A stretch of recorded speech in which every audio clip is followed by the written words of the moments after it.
Hi, welcome back guys. This is your friend, the What If guy, back with another fanfiction.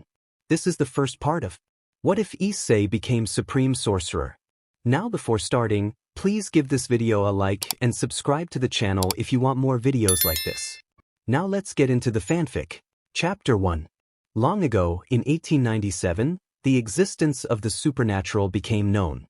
At first there was great conflict. But 17 years later, a law was proposed to guarantee peace between both worlds and to provide mutual support in times of trouble. Gradually, more hidden cultures emerged from the shadows: fairies, elves, giants, vampires, and others.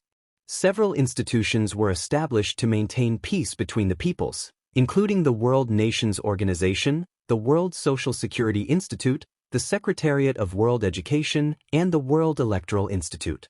Relations slowly improved and a lasting peace followed, until everything changed. Chapter 2 2009. On March 26, 2009, all television and radio signals were interrupted worldwide. A broadcast appeared showing Rizavim. Rizavim introduced himself as Rizavim Lucifer, firstborn of the original Lucifer, and declared war. Rizavim explained that humans had been created to be governed and to bow, and that he would do everything in his power to ensure that his goal was fulfilled. He stated that he was not in the underworld but in the human world, on the ocean near a huge ship built from a 1932 design. He claimed the ship was a superweapon. He ordered that the ship fire. Heavy cannon-like impacts descended from the sky over Hawaii, striking populated areas. Rizavim ordered the artillery to detonate. An engineer in red attire pulled a lever and a small cannon ejected an orange sphere that streaked toward the islands. An enormous explosion followed. Rizavim watched and laughed with chilling amusement before the transmission was cut. After the attack, an international reward was offered for information leading to Rizavim's capture. The next day, news programs reported the devastation. At the White House, leaders of the factions gathered. The reporter Garcia announced the live connection from the White House. The president explained that they had convened to discuss the previous day's events and that faction leaders had arrived to answer questions. Sorcerer spoke directly, identifying Rizavim as the leader of the Brigade of Chaos, a society intent on conquering the supernatural world and now the human world as well. A reporter asked Sorcerer for casualty figures. Sorcerer reported an estimated 2.2 million deaths. When asked why Rizavim had not been captured despite his danger, Sorcerer declined to reveal many details but announced a reward of $7,965,000 for information leading to Rizavim's location or for bringing him in, dead or alive. Pursuit of Rizavim continued without immediate success. There was another attack in Volnyra, Afghanistan, where Rizavim struck with a new weapon manufactured by Abadea Industries, a missile called Jericho. Chapter 3 2011. By 2011, nations had searched everywhere for Rizavim. In Kyoto, a meeting of factions was underway. At the main gate 2 guards stood vigil, a yokai and an Asgardian. Rosie Haidu was a 24-year-old wolf yokai, the finest warrior of Kyoto and the bodyguard of Queen Yasaka. She excelled with the katana, shuriken, and in hand-to-hand combat, and she was skilled in medicine. She possessed high magical reserves and ranked as a high-class warrior. Rosie was serious and committed, somewhat shy though she rarely showed it, and reserved. She had been trained from childhood. Her father had once served as the bodyguard to Yasaka's father, the previous ruler. Trained since age 5, she had become lethal in both close and ranged combat. Her dedication to training had left little room for romantic relationships. Rex Tarami was 23 and a half. An Asgardian who served as one of Odin's guards and was friends with Thor and Loki. He excelled with sword, bow, battle axe, and shield, and was known as one of Asgard's best cooks. He had high magical reserves and held a high-class rank. Rex was playful, relaxed, focused, and protective.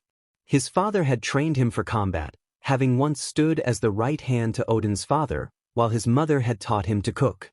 Rex greeted Rosie and asked how she was. Rosie responded tersely. Rex told Rosie that many people called her beautiful. Rosie said that she heard that often. Rex admitted that he thought those compliments were mistaken. Rosie asked what he meant. She was annoyed. Rex complimented Rosie, saying that others did not know how to admire a beauty like hers. Rosie blushed and responded courteously. Rex introduced himself and asked her name. Rosie composed herself, returned to her post, and reminded him that they were at work. 1 hour later, a yokai guard announced that they had arrived to take the next shift. Rex noted that they were 10 minutes late and said he would inform Queen Yasaka and Odin. An Asgardian guard apologized for the delay, explaining they had to deliver some papers. Rosie excused herself, saying she needed to go see Yasaka. Rex said the same, then hesitated, thinking he could not let her go and that this was his chance. He followed her toward the meeting room. In the meeting room, Sorcerer asked what had been learned about Ryzavim. Azazel reported that there was little information on Ryzavim's whereabouts. The locations they had found were only decoys. Yasaka said they still did not know where Ryzavim obtained the funds to buy so many weapons, and urged Rosie to share what she knew. Rosie explained that a week earlier she had gone to Abadea Industries to investigate how Jericho missiles had been procured, but she had been unable to speak with Mr. Abadea personally. At that moment the door opened and Rex entered. Odin questioned why Rex was there and reminded him that a meeting was in progress.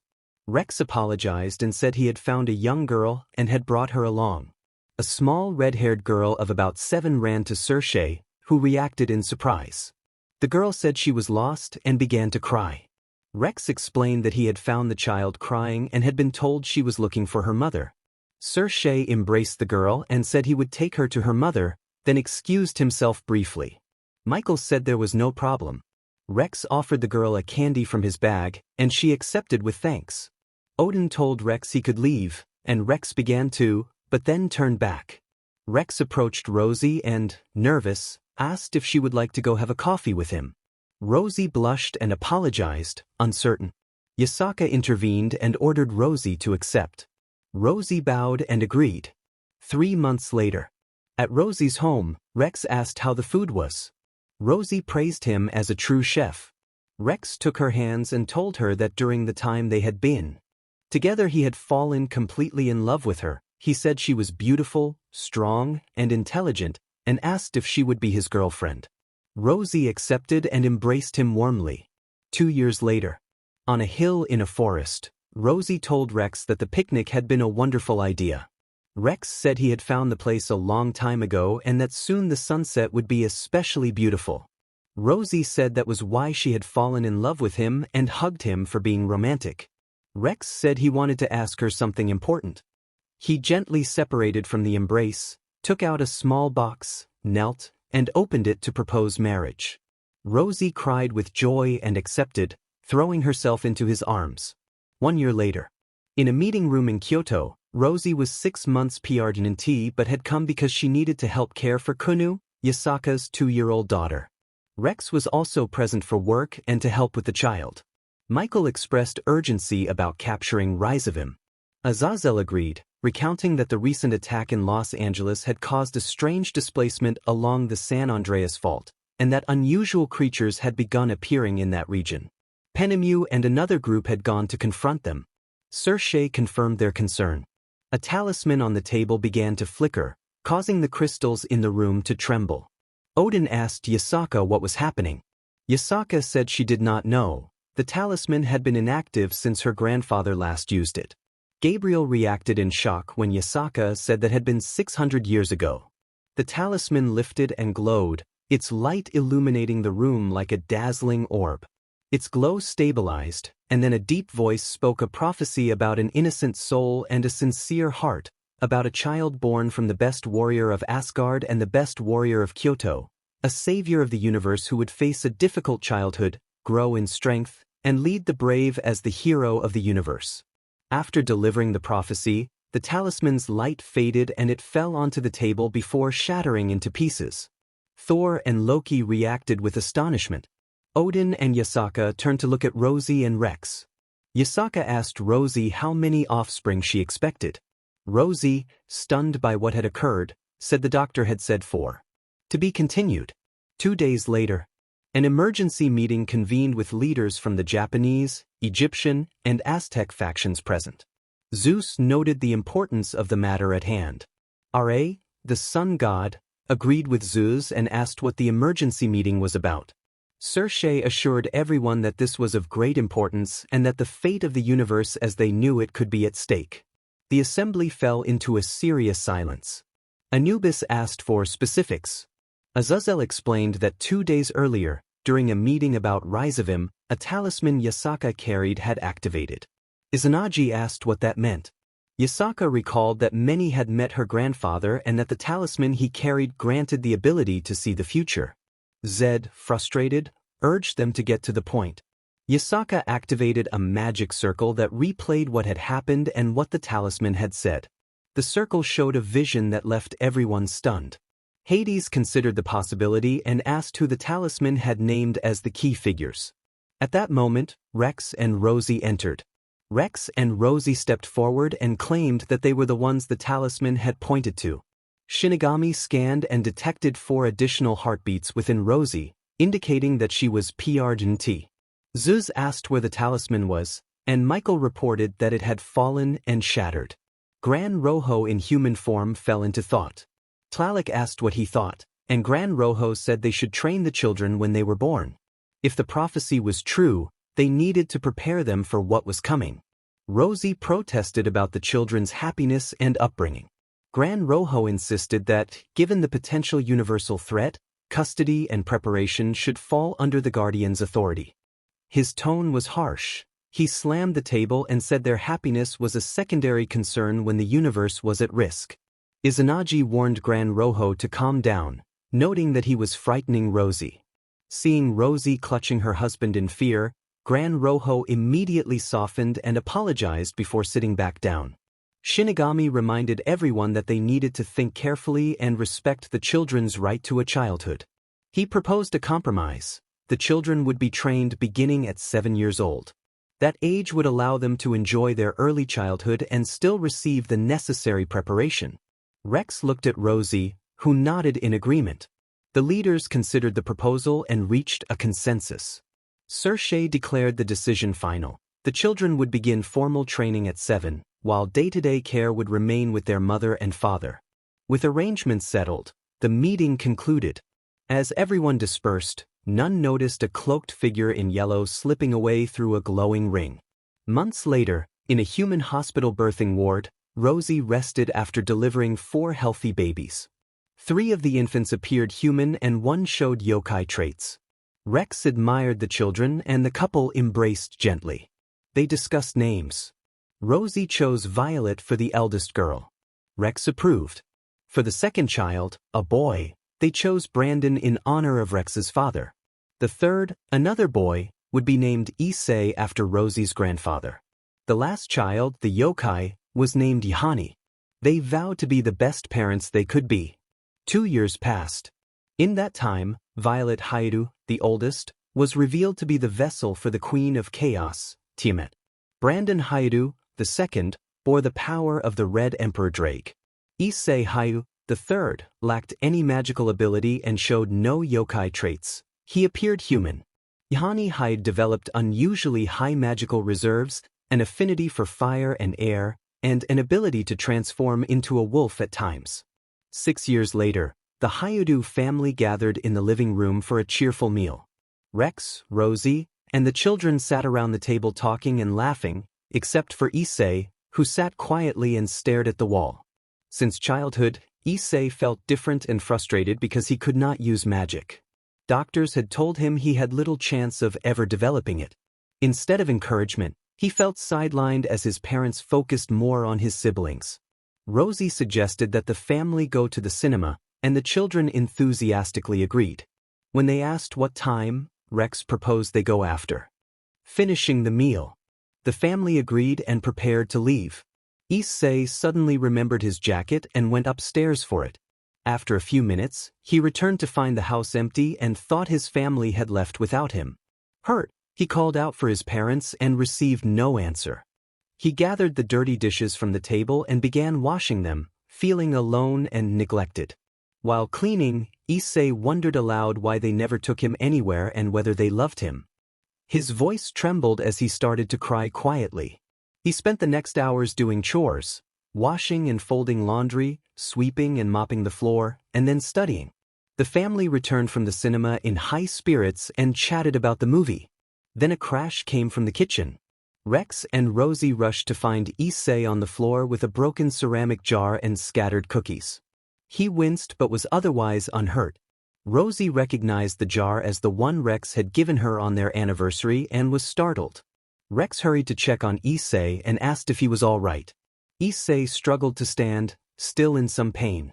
In a sudden, worried reaction, Rosie lightly tapped his cheek in frustration, immediately realizing what she had done. She saw Issei's frightened, tearful face and froze. She stepped back, remorseful, and then moved toward the kitchen door where Issei had run. He had locked his room, so Rosie and Rex knocked and called to him, pleading for him to let them in. Behind the door, Issei begged to be left alone and asked to be left alone. Rosie, voice trembling, apologized and tried to explain that she had not meant to hurt him. The knocking at the door continued. From inside, Issei shouted that they should go and that they did not love him.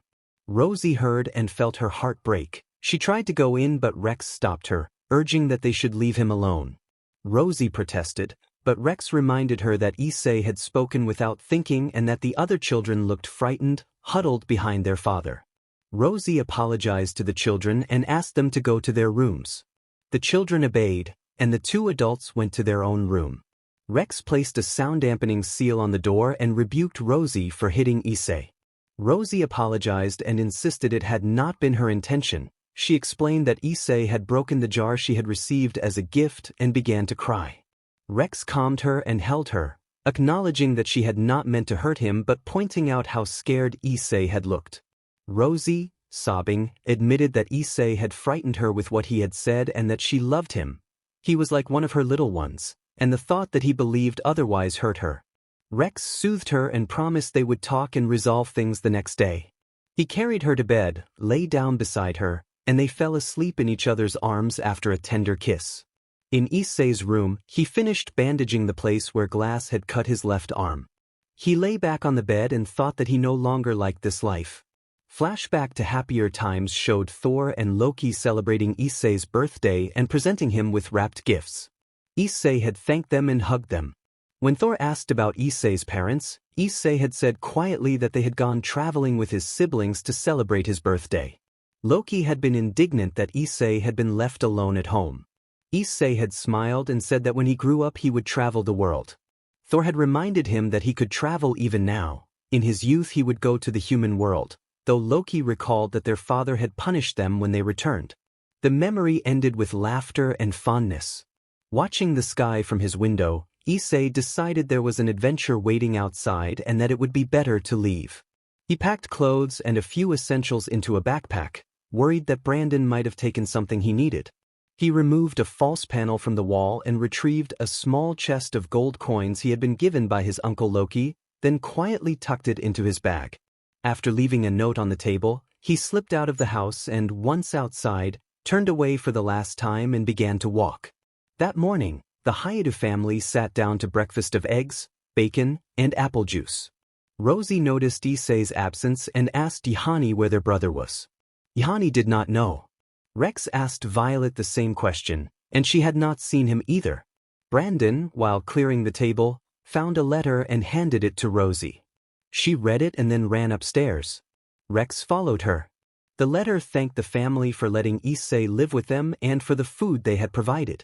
It said that he had never had any special magical gift or power and that perhaps that had been why they did not care for him. He wrote that he had often been left alone while the family went out, that they had not taken him on outings or celebrated his birthday, and that his attempts to get attention had been ignored. He announced that he would no longer be a burden and that he was leaving home forever. He signed the letter Issei and added a postscript renouncing the Hayadu surname. Rex reacted with disbelief, and Rosie collapsed in tears, lamenting that she had lost her child. Rex urged calm and suggested they go to Yasaka for help finding Issei. Issei rested on a passenger truck carrying yokai toward the city of Mobius. He told himself that he would get off soon to buy food, though he did not know where to go. Mexico, Paris, Spain, the possibilities spun through his mind. The driver announced that they would arrive in 5 minutes and advised passengers to gather their belongings and disembark carefully. In Kyoto at the Yasaka temple, Yasaka reacted with surprise that Issei had run away. Rex explained that there had been a problem the previous day. Rosie wept and called herself the worst mother. Yasaka instructed Rex to take a tracking team to find Issei and told Rosie to stay and explain everything honestly. Both agreed. On the streets of Mobius, Issei greeted a vendor and asked how much the chilies cost as he took his first steps into the city. Issei approached a vendor and asked about chili dogs. The vendor replied that they were $5 and asked how many he wanted. Issei produced 2 gold coins and offered them. The vendor, eyes wide, accepted and offered 50 chili dogs. Issei thought that was too many and turned, spotting a small yokai family, a man, a woman, and 2 children begging nearby. He agreed to the vendor's offer. 10 minutes later, the vendor handed him 5 bags each, containing 10 chili dogs, and told him to enjoy. Issei paid with his 2 coins and hoped his errand would be quick. He walked over to the family and greeted the man. The man returned the greeting and asked what Issei wanted. Issei gave the man a bag so they could have something to eat. The man accepted gratefully. The woman thanked him warmly and touched his cheek in appreciation. Issei said goodbye and headed toward the forest. During his walk he admired how beautiful nature was, birds singing, small animals scurrying, and colorful flowers. Ahead he heard a group of children talking. One child complained that they had found nothing. Another said they wanted to help but no one accepted their help, and they sounded sad. A third child mentioned how hard it was to work as miners. Issei greeted them and learned their names. One introduced himself as Sonic the Hedgehog, another as Amy Rose, another as Tails the Fox, and another as Knuckles the Echidna. Issei invited them to share the chili dogs. They talked for a long time and quickly became friends. Each child explained their life in summary. They had lived in an orphanage, disliked it, and had run away to survive on the streets. After they talked a while, Issei said it had been nice being with them but that he had to leave. Amy asked where he was going. Issei said he would go wherever the wind took him. He wanted adventures and to discover new places. Tails wished him luck. Sonic expressed hope that they would meet again someday. Issei gathered his things and set off. Knuckles called him a strange boy. Sonic said he was a good friend and urged the team to go train. The children agreed and headed off to train. Issei climbed a small hill, looked toward the horizon, and began walking toward the future. At the Yasaka temple, Yasaka berated Rosie, furious at what she had done. Rosie lowered her head and apologized. Yasaka accused her of striking her own child and failing to celebrate his birthday. Rosie asked if Yasaka remembered the promise she had sworn the day the children were born. Rosie paused to think. Flashback to the day after Rosie gave birth. Rex impatiently asked when the children would be brought to them. Rosie told him to be calm. The children needed to be examined and they would have many years to enjoy them. 2 nurses, the doctor, and attendants including Azazel and Michael entered. The doctor announced that the children were born healthy. He explained that the girl, Violet, carried a powerful legacy associated with the dragon Tiamat. Brandon carried Drake the Red Emperor. Yohani had large magical reserves. A nurse handed babies to Rosie.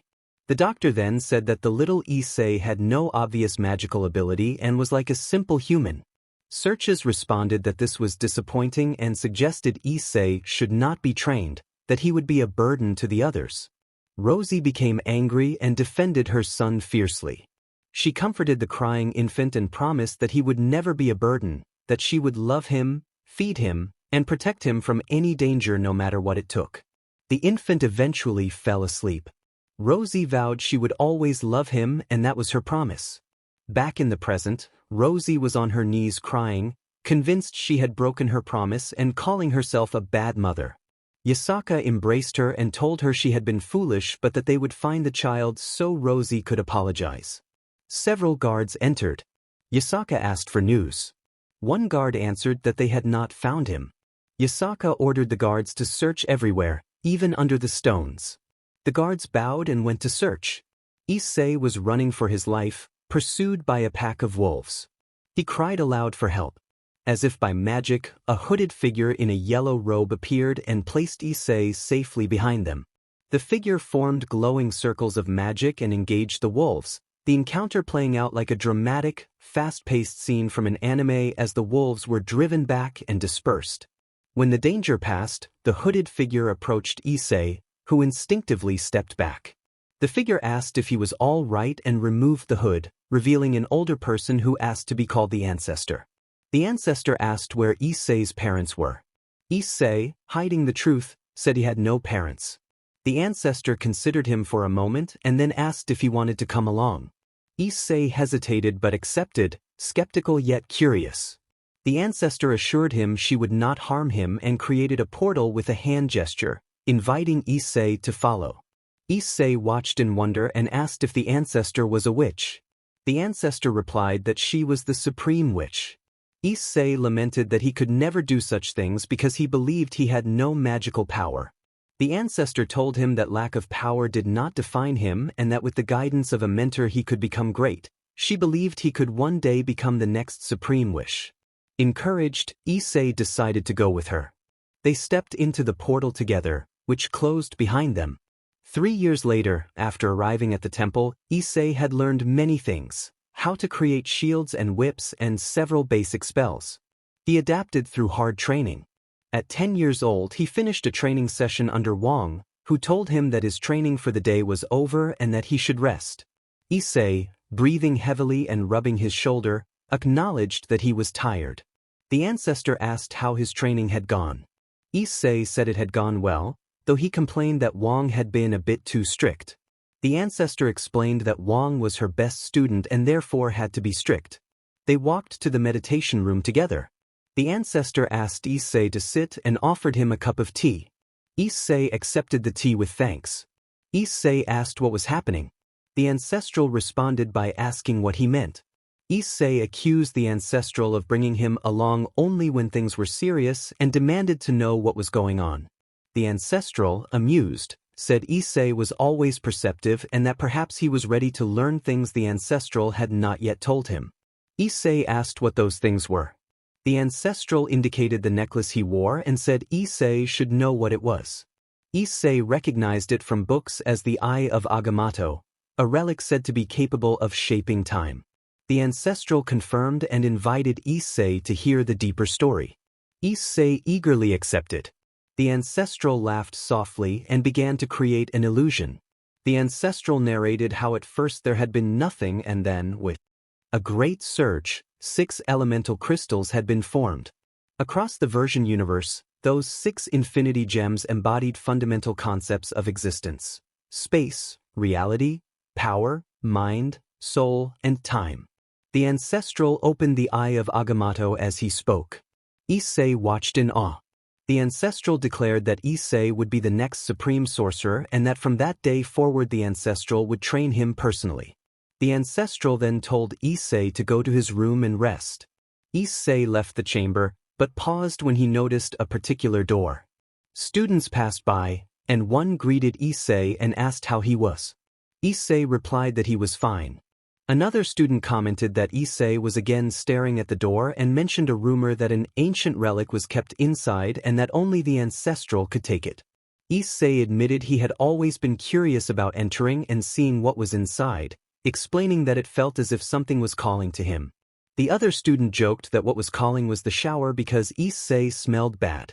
Issei protested that it was an insult to him. The student waved goodbye and left. As Issei began to walk away, a faint whisper told him to come closer. Confused, Issei followed the voice to the door and opened it. Inside, on a simple pedestal, lay a necklace. Issei wondered what it was. The whisper urged him to take it and then to put it on. Trusting the voice, Issei reached for the necklace and fastened it. At the moment the clasp closed, Issei screamed in sudden pain. The scream echoed through the temple. Wang, the ancestral, and several students rushed to see what had happened. Wang reacted with disbelief and the ancestral looked confused and concerned. A student ran toward Issei, but a purple barrier burst forth and pushed everyone back. The students shouted in alarm as a deep, purple energy began to course beneath Issei's skin, and his body shimmered with intense power. The sight was frightening but non-graphic. A calm voice instructed Issei to breathe deeply and close his eyes. Obeying with difficulty, Issei followed the guidance. The voice told him to channel the power, make it his own, and harmonize the new energy with his body. Slowly, Issei concentrated and the pain eased. When he opened his eyes again, he found himself no longer in the temple but in another place. A figure introduced himself as Sunny and greeted Issei warmly. Issei returned the greeting and asked where they were. Sunny explained they were in what, in Issei's world, would be called the Garden of Eden. Sunny then revealed that he came from a distant world in the far reaches of the universe, a world that had perished under a terrible threat. Issei asked who had caused the destruction. Sunny answered that the name of the threat was Thanos, a deranged entity who sought to destroy half of all life. Because of that enemy, Sunny's world had been lost. He spoke with sadness. When Issei asked what he expected him to do, Sunny explained that Issei would have to protect the gems he now possessed. If Thanos ever obtained them, the universe could not be saved. Sunny had been granted the role of mentor to help Issei learn to control this power. He urged Issei to return and master the new ability for the good of the universe. Issei vowed he would not disappoint him. Light filled the place, and Issei felt the electric current again, but this time without pain. He breathed deeply and began to calm and reduce the power that had surged through him. The students and teachers in the temple watched the scene in astonishment. Issei opened his eyes. They glowed with a vivid purple light that soon subsided, leaving only purple irises. Exhausted, he fainted. The necklace sealed the power and the ancestral moved closer, calling Issei's name and trying to rouse him. He checked her pulse. It was normal. She seemed fine, but he had expected that someone else would take it when he turned 15. What had happened? 5 years had passed since those events. During that time, Issei devoted himself to training his powers. Sunny guided him within his mental space to control the power gem, and Ancestral taught him everything necessary to become a capable sorcerer. At 15, Issei sat reading a spellbook. Wang greeted him and asked what he was reading. Issei explained that the book covered dangerous practices, ways to distort time and space, summon beings from other timelines, and restore the fallen. Wang then informed Issei that Ancestral requested his presence, and Issei said he would go at once. 2 minutes later, Issei returned and asked if Ancestral had summoned him. Ancestral told him to sit and then, with a heavy sigh, revealed that his time was running out. He removed his collar and placed it around Issei's neck, declaring that Issei would become the new supreme sorcerer. Issei protested that Ancestral could not die. Ancestral acknowledged Issei's sadness but assured him he would not be alone and promised guidance and companionship. Issei accepted the responsibility with a heavy heart and vowed not to fail. Ancestral smiled and said there was one more matter. In a week there would be a meeting of faction leaders to address a problem tied to the attack from a month ago. Issei recognized the name Calcirius. Ancestral explained that Calcirius had been stealing artifacts from many factions and that Issei would attend the meeting the next day. Wang already had his equipment prepared. Ancestral admitted that training had been hard for Issei but that over time he had grown fond of him, like a son. Issei hugged Ancestral, called him mother, and thanked him. Ancestral returned the embrace and urged Issei to go live the adventure he had always wanted. As Issei left, Ancestral repeated his confidence in him. A mysterious voice then approached Ancestral and praised him. The stranger observed that Issei was destined for great things and vowed that, no matter how often fate struck him down, he would always rise. The stranger promised to help Issei from the shadows and guide him on his crusade before departing on a swirl of blue mist. Ancestral bid farewell. Elsewhere, Calcirius stood before his followers and declared that what had been denied to them would be delivered and that a new era was beginning. The followers chanted, and as the chant continued, several among them, including Calcirius, darkened around the eyes. Calcirius announced that the celebration should begin. Back at the Hayato household, life had become strained after Issei's disappearance. Yasaka embraced Rosie and chided her gently for acting rashly, promising that they would find him so she could make amends.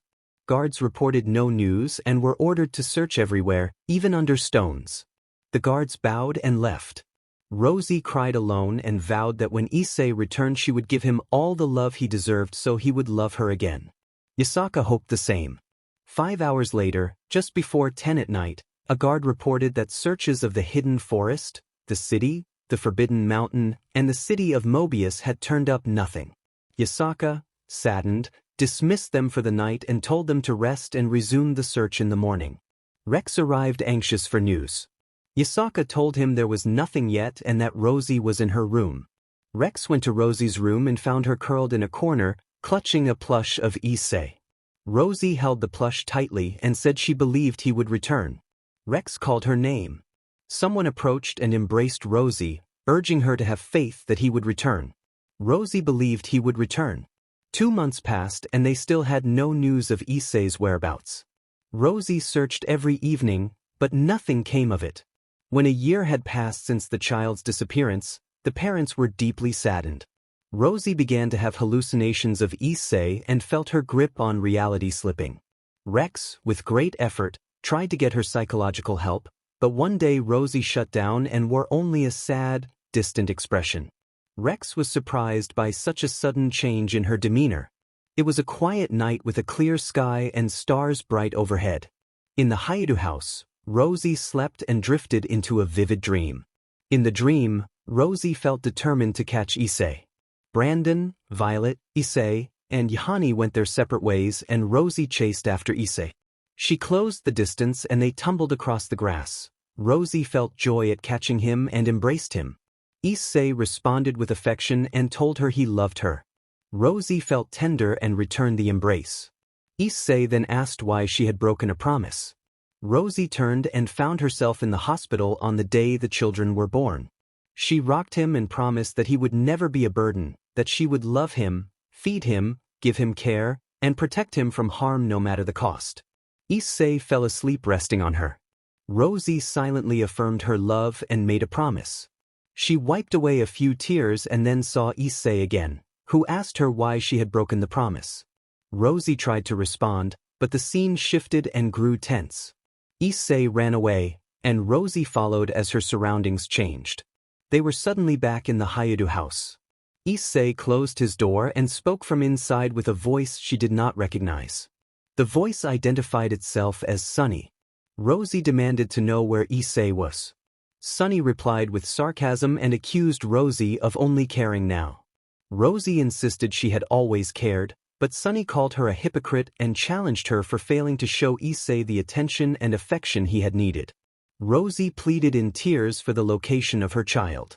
Sunny offered a brutal test. If Rosie could answer questions about Issei, his favorite food, favorite color, the sport he liked, how he was doing at school, whether he had friends, then Sunny would tell her where Issei was.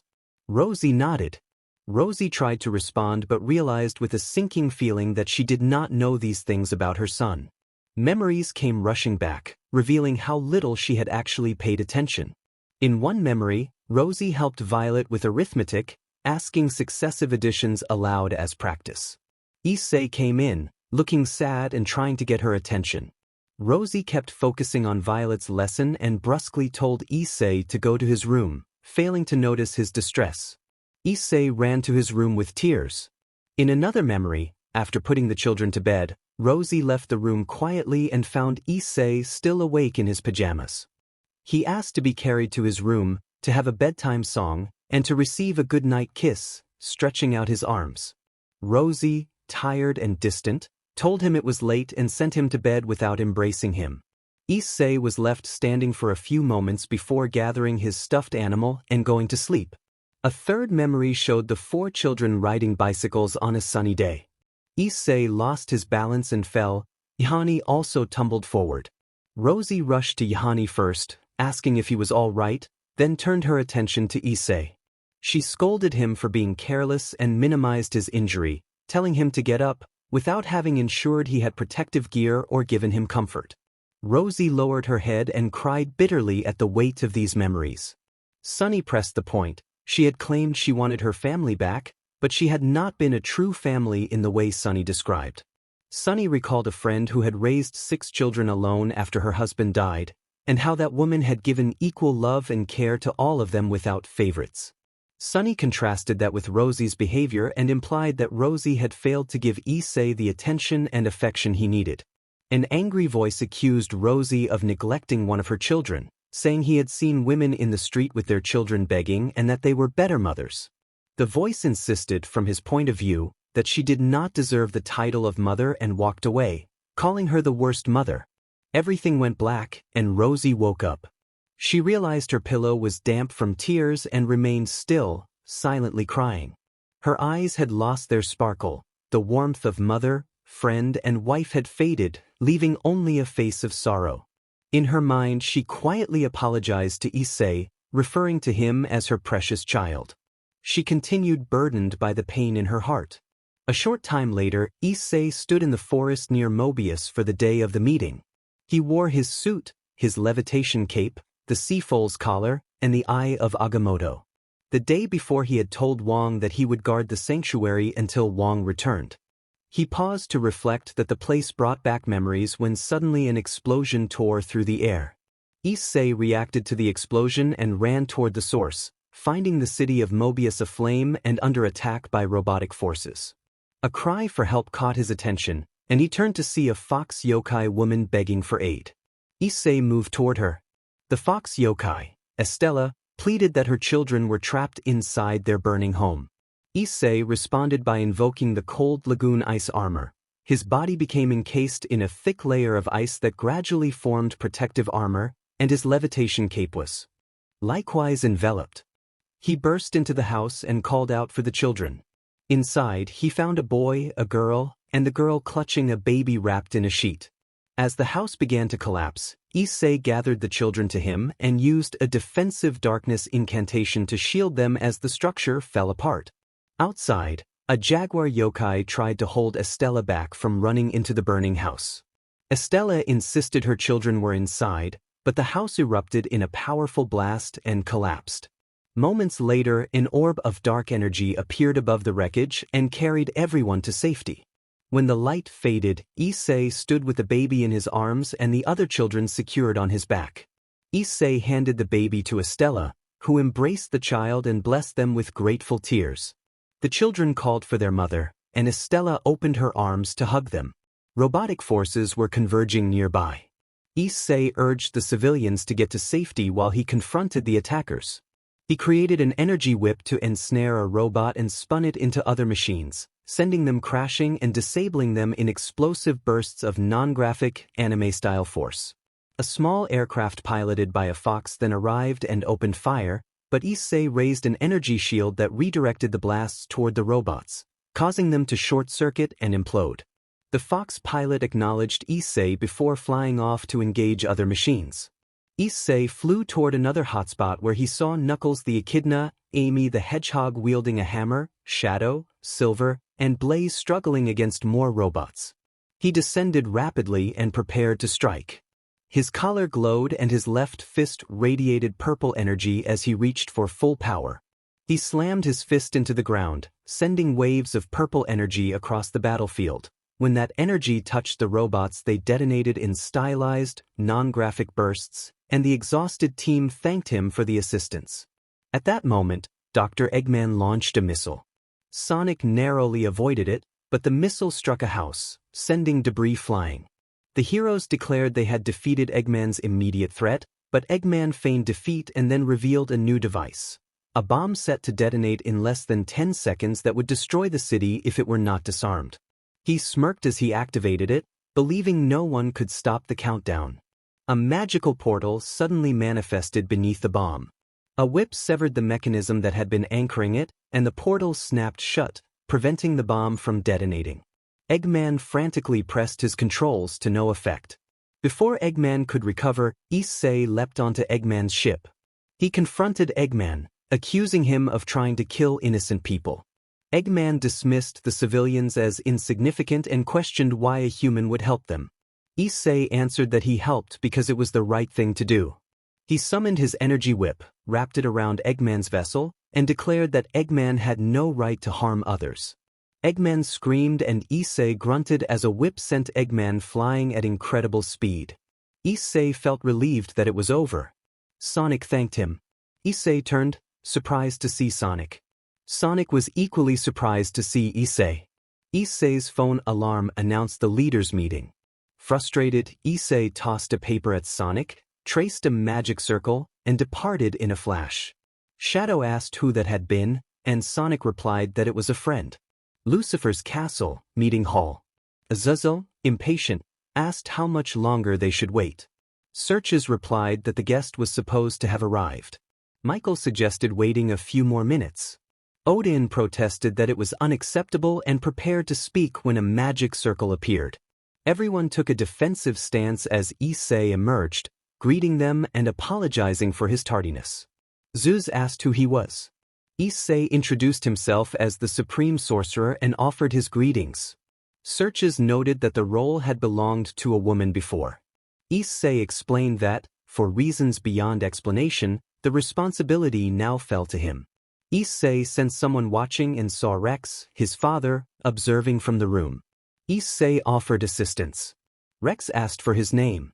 Issei, thinking he already knew the man's intentions, gave the name Stephen Strange. Rex apologized, believing he had expected someone else. Issei reassured him and then asked why he had been summoned.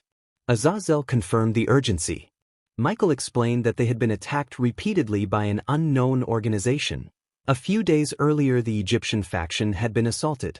Issei asked if they had any image of the leader. Anubis produced a hologram. Issei studied it and recognized Caecilius, an unstable former student of his mentor who had been consumed by a thirst for power. He asked Anubis to enlarge the image.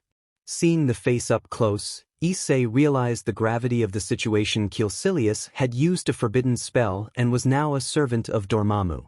When Zeus asked who Dormammu was, Issei described him as a being of pure malice who destroyed planets across the galaxy, explaining that desperation for power had driven Caecilius to him. Searches asked what they should do to fight him.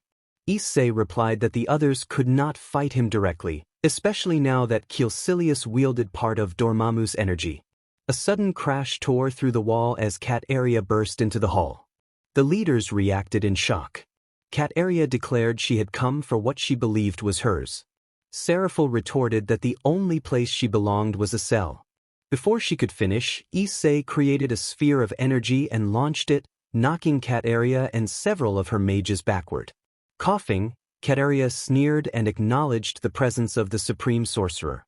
Issei moved through the crowd and asked her to leave and let them handle the matter. Kateria replied that she had a mission and mentioned a certain acquaintance who would like to see him. From the shadows a figure announced himself and struck Issei, sending several tables tumbling. Issei, rising in pain, saw Caecilius standing before him. Caecilius declared they had unfinished business. Issei agreed. Using a portal and the cloak of levitation, Issei engaged Caecilius and pushed them both into the mirror dimension, where the two resolved to finish the fight. A voice murmured that everything has a beginning and an end, praising the beauty of a life beyond time and promising a future of suffering. Issei thought he knew what suffering was. The unseen voice boasted of the power of fear and mocked Issei's attempts to save others, calling him a mere human. Issei declared that his will matched no one else's and launched himself into the confrontation. The voice laughed and vowed to reshape the world through destruction. Issei vowed to bring peace. The voice insisted that difficult decisions required iron wills. Issei warned never to underestimate him. The voice then fell silent and collapsed. Issei cried out in anguish, and a command to end it echoed around him. Silence followed. Time briefly froze when Kateria arrived, and then the real clash began. Issei and Caecilius charged at one another and exchanged blows. Neither yielded. At one moment Issei was distracted and Caecilius lashed out with a whip that wrapped around Issei's leg, slamming him into a wall and damaging it. Issei rose with the aid of the cloak of levitation and countered with his own whip, entangling Caecilius by the waist and pulling him close. Caecilius grabbed Issei's arms and they flew through the air, crashing outside the castle and continuing their battle in the open. Back with the others, Citri, Gremory, and the leaders with their guards fought against the dark mages. Searches demanded to know where Caecilius had gone while throwing a destructive sphere at one attacker. Azazel dodged a hostile spell aimed at his head and launched an enemy mage away. Michael and his group launched lances of light at swarms of attackers. Rias and her allies Zenobia, Kaneko, Loba, and Aquino went to support Gasper. Odin, with skillful spearwork, struck through 3 mages and sent them hurtling away. Rias asked her brother whether Issei would want to join her retinue, dispatching a group of enemies with a powerful blast as she spoke. Penemu warned Rias that it was a poor time to discuss such matters, then incapacitated a mage with a decisive strike. Venelana supported that caution, neutralizing an opponent with a swift sword maneuver. Rias tried to protest, but Searches insisted they would discuss it later. Johnny Lobo bared his teeth at the endless tide of attackers and delivered a savage counterattack that took down a foe, then sheepishly calmed when Rex and Rosie scolded him. Johnny lowered his ears in apology. Brandon called out, wondering where that weak mage of theirs had gone. A sudden kick sent Cat Area flying. Violet said she did not know what would happen, but she hoped he would not be late. A magic circle opened and Issei appeared, apologizing for arriving late. Anubis responded that it did not matter and that a hand would be welcome. Issei agreed to help. Cat Area, wounded but defiant, declared that it would not end there and ordered Team M2, 14, 6, 3 into action. 40 mages began chanting in unison and raised their hands. Dark energy gathered above them until a massive violet sphere crackled with lightning. The lead mage signaled to release it. Zuz warned everyone to take cover.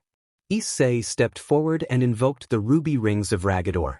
7 large rings of energy formed around him and acted as a protective shield. The violet sphere slammed into the rings but could not penetrate them. The impact triggered a tremendous explosion that sent adversaries flying and overwhelmed many of the attackers. On Issei's side of the shield, everyone remained unharmed. When the smoke and wind cleared after several minutes, the 7 rings were still intact. Cat Area, badly injured and weakening, vowed to return. Issei moved through the shield as if it were nothing and replied that she would not. He then invoked the 7 sons of Cinnabis. A concentrated burst of demonic heat radiated outward across the battlefield. The dark mages, including Cat Area, were overwhelmed and defeated, leaving only a curtain of smoke behind. Issei believed it was over. Sorcerer grabbed Issei by the shoulders, furious, and demanded whether he had any idea what he had done. Issei calmly said he had saved everyone there. Sorcerer shouted that in front of that devastation lay the city of Lilith and accused Issei of reducing it to ruin. Issei appeared unconcerned, and Sorcerer looked confused. Azazel pointed out something, and as the smoke dissipated, a protective energy dome was revealed around the city.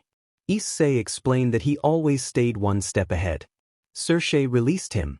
Graphia approached and expressed gratitude for Issei's help with a formal bow. Issei accepted the thanks but then sensed several lingering energies and took to the air to investigate. At the rear of the castle, Kaneko refused to go with Kuroka. Kuroka's sister smugly told Kaneko that if she refused, she would take her by force while preparing a senjutsu. Issei intervened, placing himself between them. He looked to the right and saw Kaneko, Kiba unconscious, and Gasper frightened. To the left he saw Kuroka. Issei indicated that he was interrupting something. Kuroka warned him not to interfere, but Issei signaled that he would not stand aside. Kuroka dismissed him as not much to worry about, and Issei acknowledged that many underestimated him. She challenged him and they prepared to fight. Kaneko and the others fell in line behind Issei. He formed a magical shield, but Kuroka's attack slammed him back. The cloak absorbed some of the force and prevented worse harm. Issei told her she would have to do more to stop him. Kuroka boasted that he would not want to see the limit of her abilities. They clashed in close combat. Issei struggled at first from lack of experience with melee fighting, but when Kuroka briefly faltered, he landed a decisive kick that sent her several meters back. Kuroka admitted that Issei was surprisingly capable, but she insisted she had to take Kaneko. Issei refused. Kuroka prepared to escalate. Issei launched a spiritual tornado. The whirlwind pulled Kuroka off balance, sapped some of her strength, and left her disoriented. After about a minute and a half she was slammed into a solid stone wall and tumbled away, clearly in pain. Issei warned her to leave now to avoid further harm. Kuroka spat an insult, then, seeing the leaders approaching, fled. When the leaders reached the scene, they took in the destruction and found their servants injured. Yohani seized Issei by the neck and accused him angrily of what he had done. Rex ordered Yohani to let go, and he complied. Brandon, still in his balance breaker form, demanded an explanation. Issei stated simply that he had done what he had to do. Brandon shouted that this was why things had ended up this way and accused Issei of failing to protect them properly. Issei retorted that he had protected their reality. Brandon moved as if to strike, but Rosie stopped him and told him it was enough. Rosie approached Issei and thanked him for his support. Issei, awkward and curt, told her not to worry. Rosie paused when she detected a familiar scent from Issei. She floated closer, trying to place it, then apologized sheepishly. Issei dismissed it and walked away. Rias appeared unexpectedly and greeted the young man. She asked if he would consider joining her retinue. Issei paused, then politely declined, explaining that his duties as the Supreme Sorcerer prevented him from joining and that he had no interest. Rias bristled at the refusal, but Sorcerer cut her off. At that moment Azazel collapsed, clutching his arm and clearly in pain, and Valley stood behind him. Azazel accused Valley of betrayal. Valley laughed and admitted to siding with the other faction, saying it was more entertaining. Brandon tensed, and Valley taunted him, claiming superiority. Brandon prepared to respond. Valley announced that he would introduce himself properly and gave his name as Valley Lucifer, descendant of the original Lucifer. The leaders and the adults present reacted with surprise. Michael reacted with disbelief and explained that their father had created the sacred gear for humans. Valley laughed and said that his mother was human, which was why he had obtained the divine dividing. Sorcerer responded that if that were true, they were facing the most powerful Hakuryuku in history. Valley turned to Brandon and threatened his family, preparing a sphere of energy and aiming it at Rosie and Rex. Violet warned him not to and promised he would regret it if he pressed the attack, preparing herself to intervene. Rosie pleaded with Violet not to act, but Violet ignored the plea and launched herself at Valley. Valley smiled and struck her without expending much magical power. Violet fell hard and lay unconscious. Johnny tried to rush forward but Issei stopped him. Johnny shouted angrily, and Issei told him to be quiet and watch, rising to Valley's level with his cloak as he levitated. Valley mocked the Supreme Sorcerer and asked what he wanted. Issei replied that he did not want to fight and advised Valley to withdraw if he was a traitor. Valley sneered and asked what would happen if he refused to leave. Issei said he would have no choice but to fight, and Valley challenged him to attack. Issei charged, and they exchanged a flurry of blows. In a momentary lapse by Issei, Valley kicked him several meters away and followed with a barrage of attacks, taunting Issei for his effort. Issei insisted he was not finished. As Issei began to respond, Valley struck him hard, sending him to the ground. Issei climbed from the rubble determined to continue when Azazel shouted a warning that someone was behind him. A pink bolt struck Issei's forehead, forcing his body to move as if pulled, and he found Kuroka standing before him. Kuroka taunted him, saying he should feel fortunate because he was the first to be subjected to her new spell. She placed her hands on his forehead and called the technique a mental inspection. Issei was seized by a sharp headache. Kuroka sifted through his memories, narrating what she found. He had trained since childhood. His mentor had been a figure called Ancestral. He had recently attained the title of Supreme Sorcerer, and his true name was not Stephen Strange but Issei Hyudu Tarami. The room fell silent at that revelation. The Hyudu family were stunned, and Rosie dropped to her knees in tears. Kuroka was about to continue when Issei broke free of her mental hold. He struck her with a powerful blow that sent her away. Issei gathered a massive amount of power in his left fist, empowered by the Seafoal's collar. Kuroka readied a senjutsu attack at the same time. When their attacks collided, they produced a tremendous discharge of energy that tore open a rift in space-time and created a portal. Valley seized the opportunity and grabbed Kuroka, dragging her away as he retreated hastily. The portal, however, began to pull Issei toward it. Rosie rushed forward to save him, but she was caught by the portal's pull as well and fell to her knees, overcome with anguish as she called out Issei's name. Issei screamed as the force of the vortex took hold of him. A fissure opened in the crimson sky and Issei fell in a steep dive. A girl walking below glanced upward, saw the falling figure, and stepped aside. Issei struck the ground with such force that a crater formed. Octavia admonished him to be more careful in a serious but calm tone. Issei rubbed his head and asked where he was. Octavia answered that he was in hell. Then, surprised by his human appearance, she asked his name. Issei introduced himself as Issei Strange and stood up to return the question. Octavia gave her name. Later, Issei looked around and asked if this place was really hell. Octavia confirmed while keeping her gaze on him. Issei noticed something on his face and Octavia apologized, explaining that he was the first human to arrive here without any demonic traits. Issei commented on how strange the place was and then collapsed from exhaustion. Octavia knelt, checked him, and worriedly tried to give first aid. A larger owl-like figure arrived. Stolas asked Octavia what she was doing. Octavia implored their father for help and insisted they could not leave the newcomer where he lay. Stolas observed the unusual situation and remarked that beings like this arriving in human form happened often enough that it piqued his curiosity. Octavia pleaded with him to stop, and he sighed, agreeing only if the newcomer answered a few questions. He then summoned his chauffeur. Octavia thanked her father. 2 hours later at the mansion, Stella confronted Stolas angrily about bringing a commoner into the house. Stolas asked her to stay calm and pointed out that she might be interested to know why someone in hell would remain in human form. Stella admitted some curiosity but still complained about Stolas bringing the stranger home. Octavia intervened, explaining that she had asked their father because he had seemed more disoriented than a demon normally would upon arrival. She offered to take responsibility. Stella relented with a warning for Octavia to stay away from him, and Octavia nodded. The butler informed the family that the young man had just woken. Stolas told the butler to step away. Octavia asked if she could go with her father, but Stolas asked her to wait downstairs and handle matters there. Octavia reluctantly agreed.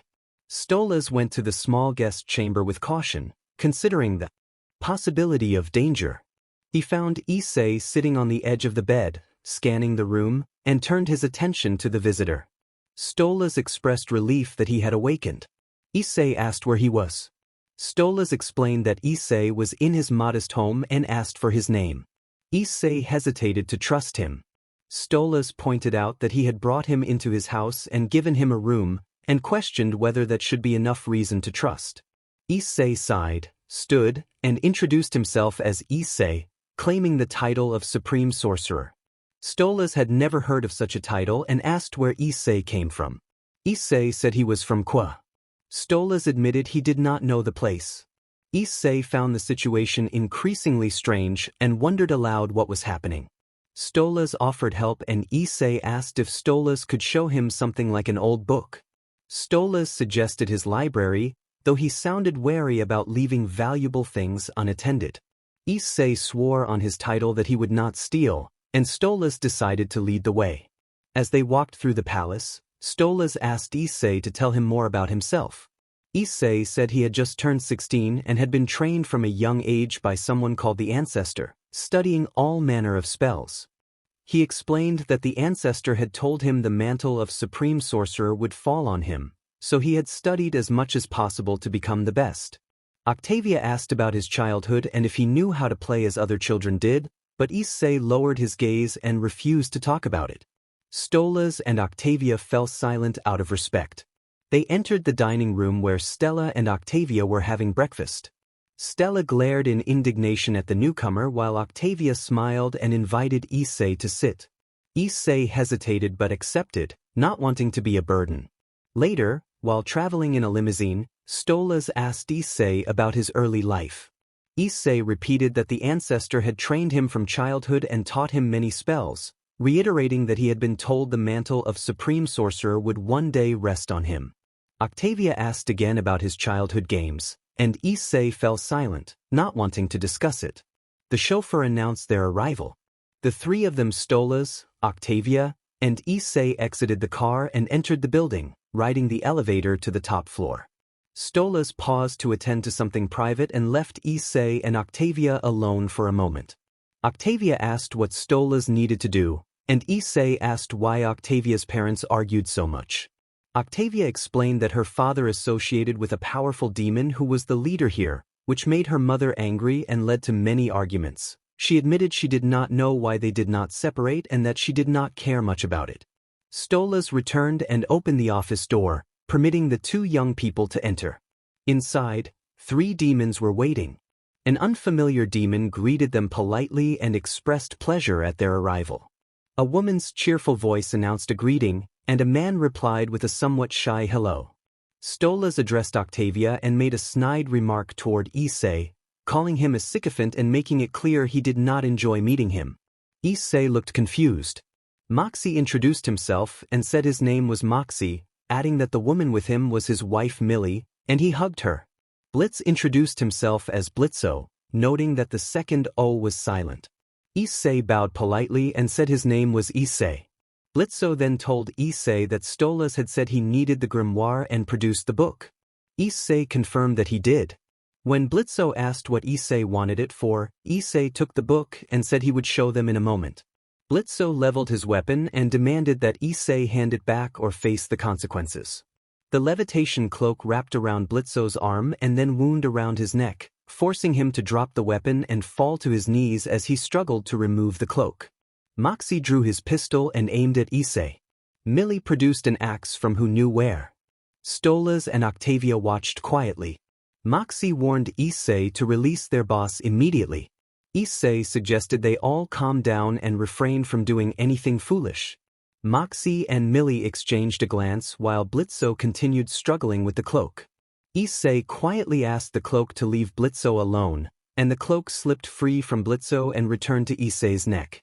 Issei asked them to trust him and promised he would not do anything harmful, then began to examine the book. Octavia stepped closer and asked what had just happened. Issei apologized and explained that sometimes the cloak acted on its own to protect him. Octavia asked if it had a will of its own. Issei said it was something like that and then focused on the grimoire, finding what he had been searching for. A sharp knock sounded at the door. Blitzo barked at them to stop messing around and ordered them to come inside. Another knock came, louder this time, and Blitzo complained about the interruption and told his errand boy to send them away. Moxie moved toward the door and as he opened it, Alastair appeared. Moxie backed away and reopened the door. He stammered the word "sir," trembling. Blitzo demanded to know what Alastair wanted. Moxie stuttered again, saying that the radio demon was at the door, clearly frightened. Blitzo reacted with alarm. Stolas asked what Alastair wanted, and Octavia wondered shyly if it might be because of the energy Issei had given off. Blitzo approached the door with his shotgun and opened it. Alastair asked if he could speak. Blitzo snapped at him and demanded to know what he was looking for. Alastair stepped past Blitzo to survey the others, greeting Stolas in a familiar way. Stolas replied coolly that he only saw Alastair at Lucifer's meetings. Alastair looked at Octavia and remarked that she must be Stolas' daughter. Octavia shrank behind her father. Stolas cut off the familiarity and asked directly what Alastair wanted. Alastair said he had come for Issei, his tone growing darker as he pointed at him. Issei asked seriously what Alastair wanted from him. Alastair replied that Lucifer requested Issei's presence. Issei challenged what would happen if he refused, and the atmosphere tightened. Octavia, Stolas, Millie, Moxie, and Blitzo all went silent. Alastair laughed menacingly and warned Issei that if he did not come quietly, there would be harsh consequences. Issei handed the book to Stolas and suggested that there was only one way for this to end, then took on a human appearance. Alastair said he did not care what Lucifer wanted, declaring that Issei would be severely punished if necessary. Issei, unfazed, said he had heard threats before and remained intact. The others moved aside to avoid getting caught in the coming fight. Issei gathered speed and launched himself toward Alastair, bursting through a window and out into the street. Blitzo rushed to the shattered window and berated them for breaking his walls. Outside, Alastor was pushed by Issei but struck back with his cane, sending Issei flying into a nearby building and through a wall. Debris scattered and a table and chairs toppled as people fled the area. Valentino approached Alastor and snapped that an idiot had ruined his business and scared his customers. Alastor dismissed him with a cutting remark about his voice. Valentino grabbed Alastor by the coat and got close, calling him a despicable creature. Alastor knocked Valentino's hands away and warned him not to touch him again. The atmosphere around Alastor shimmered oddly and his expression grew more intimidating as he spoke, telling Valentino to leave because he had a mission. Valentino asked what it was and glanced up at the sky, where Issei hovered, then sighed and asked whether Issei would pay for the damage. Alastor told him to add it to Lucifer's tab. Valentino walked off and mentioned asking Angel to come by to discuss other matters. Alastor did not turn away from Issei as he focused on him. Alastor brushed the dust from his clothing and regarded Issei, calling him an interesting kid and asserting that he should know who was in charge around these parts. His eyes flickered like a television screen losing signal as he made slight hand motions and commanded Issei to show what he could do. Dark tendrils rose from the ground and lunged toward Issei. Issei chanted a spell, tracing circles with his hands as his eyes glowed, forming a barrier that stalled the tendrils. He countered with a defensive surge, and the dark tendrils struck an energy field that halted them. The opposing energies met and produced a shockwave that shook the surroundings in a dramatic anime-style clash, sending both combatants flying. After a couple of minutes, the dust settled. Issei looked a little worse for wear with a scratch on his cheek, while Alastor appeared outwardly unhurt but clearly fatigued if one watched closely. Alastor admitted that Issei was exceptional but insisted that it was his duty to bring him before Lucifer, and if he had to do it himself. A deeper tone answered that he would. Alastor's body began to shift. He grew thinner, his arms lengthened, his face took on a more terrifying aspect, and his horns extended further. Alastor declared that Issei would fall before him. Issei decided he would use one of his hidden tricks. He summoned Zom Essence. A great burning aura enveloped Issei, and his body began to change as intense heat and power gathered around him. Lucifer interrupted firmly and declared that it was enough. Before their fists could meet, both were stopped by his voice. Alastor froze and reverted to his base form without a word. Issei became thoughtful. Hearing Lucifer and noticing the way Alastor looked at him confirmed who the newcomer was. Issei dispelled his spell and returned to human form. Lucifer asked what the supreme wizard sought in his home.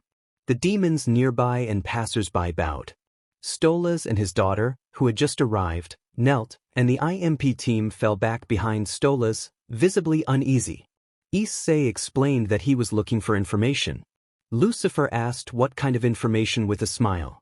Issei said he only wanted to know where he was and what this place was. Lucifer laughed and told him to follow. Issei fell silent. Lucifer's castle. Later, Lucifer found Issei's story interesting while he sipped a glass of wine. Issei asked if Lucifer would help him. Lucifer warned that if Issei stayed there, he would attract trouble and many demons would come looking for what he knew or for what he carried, glancing at the Seafoal's necklace and the Agamotto eye. Issei answered seriously that he thought he understood. Lucifer then looked at Stolas and asked whether it mattered if the book Stolas had given was used. Stolas seemed nervous. Lucifer made it clear that he did not mind lending the book if Stolas wanted, but warned everyone to be careful upstairs. Stolas bowed and agreed. When Lucifer addressed the three little devils, Moxie nodded repeatedly, Millie responded shyly but affirmatively, and Blitzo reacted brusquely but agreed. Lucifer then asked Issei one more question. Issei inquired what it was. Lucifer asked about Ancestral. Issei asked if Lucifer knew her. Lucifer said there had been trouble with God years ago and he had asked her for a small favor, which was why he felt obliged to help Issei. Issei said he did not know Ancestral's whereabouts. The mantle of the Supreme Wizard had fallen to him because he had been trained by her for many years. Lucifer accepted that. The phone on Lucifer's desk rang. He answered and heard a familiar voice calling him father. Lucifer spoke warmly to his daughter, calling her Little Apple, and asked if something was the matter and whether she needed him. His daughter said their mother was upset and that she wanted Alastor back because there were tasks to be done. Lucifer covered the phone and ordered Alastor to return to the hotel at his daughter's request. Alastor agreed, his shadow covering him before he disappeared. Issei asked if he could leave. Lucifer replied that Issei could go, but warned that Stolas' grimoire would not be of use.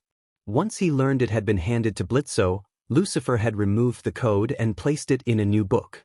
Issei accepted this as logical and asked where the new book was. Lucifer said it was at a certain hotel owned by his daughter and that they would have to go there. Octavia called Lucifer simply by his name and interrupted to ask if they could accompany them.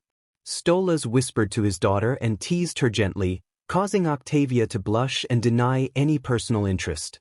Lucifer led them all to his limousine, expressing his dislike of formal titles. Octavia, Stolas, and Issei followed him, while the three devils lingered behind. Moxie asked what was wrong. Blitzo said he needed to call Lonnie so Lonnie would know where they were and head there. Blitzo made the call. Lonnie complained that she had been waiting at the building for a long time and had discovered a large hole in the wall, furious at what had happened. Blitzo told her to calm down and explained they were at Lucifer's castle and then would be at Lucifer's daughter's hotel. Lonnie sighed and said she would arrive in an hour and hung up. Millie urged Moxie to hurry, tugging at her husband's hand. Moxie complied, and Blitzo encouraged everyone to move. They all rode in the limousine together in a comfortable silence that was relaxing rather than awkward. Octavia and Millie watched the passing landscape through the windows. Stolas made light advances toward Blitzo, who tried to ignore them but found it difficult. Issei sat quietly, staring out the window, lost in thought about a certain matter. Lucifer observed Issei intently, as if trying to learn more about him. After 30 minutes of travel, they arrived at a large hotel. Lucifer stepped out first and was greeted by his daughter with an affectionate embrace. Lucifer welcomed her and asked how she had been. She said she had been handling hotel matters and that their mother had left earlier in a bit of a huff but would return later. Lucifer smiled sheepishly. Issei was the next to step down. He helped Octavia from the vehicle and then approached Lucifer and his daughter. Issei introduced himself politely. Lucifer's daughter, Charlie, responded that it was nice to meet him. A brief hug conveyed goodwill, accompanied by a smile and a hope that they would get along. Issei explained that he knew it was sudden but he needed a book that Lucifer had to give him. Charlie welcomed them and invited them inside. As they entered the hotel, they saw several figures around. At the bar, a cat sat with an air of perpetual irritation. A cyclops cheerfully polished a piece of furniture. A serious-looking woman stood nearby holding a spear. A young man with spider-like features played on the couch with a small piglet. When the newcomers arrived, everyone rose to welcome them and introduce themselves in turn. Charlie noted that Issei was looking for the book she had received for her birthday and asked Lucifer if that was correct. Lucifer confirmed that the book was needed so Issei could return home. Charlie scratched at her neck and, a bit flustered, suggested they go to her office because she could not remember exactly where it was. Elsewhere in the room, Millie encouraged Issei to share something interesting about his life. Moxie also asked him to tell them about himself. Issei replied that there was not much to say. He had studied the mystic arts since childhood. Husk teased whether he had ever been romantically involved with anyone. Issei blushed and denied it emphatically. Stolas asked whether he had ever considered having a girlfriend, curious. Angel Dust teased lightly about the possibility of a lover or a brief fling. Issei sighed and admitted that, to be honest, he had never given that much thought. Issei explained that he had spent most of his life training to become the best sorcerer. He had a few friends but had never been sentimental. Romance had not been on his mind. That caught everyone's attention. Vaggie asked about his childhood. When Angel Dust asked about his parents, Issei's expression changed abruptly. Surprise and then a deep sadness crossed his face. The doorbell rang. Issei rose and went to the entrance. He reacted in shock when he saw who stood on the threshold. Lana stood there, clearly irritated and asking who he was. Issei was stunned. He recognized the woman he believed had given him life, the one he thought had abandoned him, and he could not hide the bitterness rising inside him. Rage tightened his fists and a fierce look settled on his face. His levitation cloak seemed to react as if trying to pull him back to composure. Lana demanded to know if she would be allowed to pass. Issei, still angry, confronted her about everything he had suffered. Lana, confused and angry in turn, insisted she did not know who he was. The commotion drew the attention of those inside. Octavia asked if Issei was all right. Issei told her it was none of her business while still staring at Lana. Stolas warned that he would not tolerate such disrespect toward his daughter. Blitzo objected as well, asking what she had done to Issei. Issei accused Lana of following him and being stubborn enough to keep showing up in his life. Lana stepped back and insisted she did not know him. Issei, shaken and heartbroken, said he had believed she cared for him, but now he saw she had always cared only for others. Issei's emotions spilled over. He summoned energy into bands of deep crimson that shot forward to bind arms and legs in a dramatic, anime-style display. He declared that she had ruined his childhood and that he intended to make her pay. His voice took on a darker tone. Before anything else happened, Lucifer rushed forward and intercepted him, breaking his concentration. The energy ribbons dissipated. Lana hurried back toward the group while Lucifer held Issei firmly to prevent him from continuing.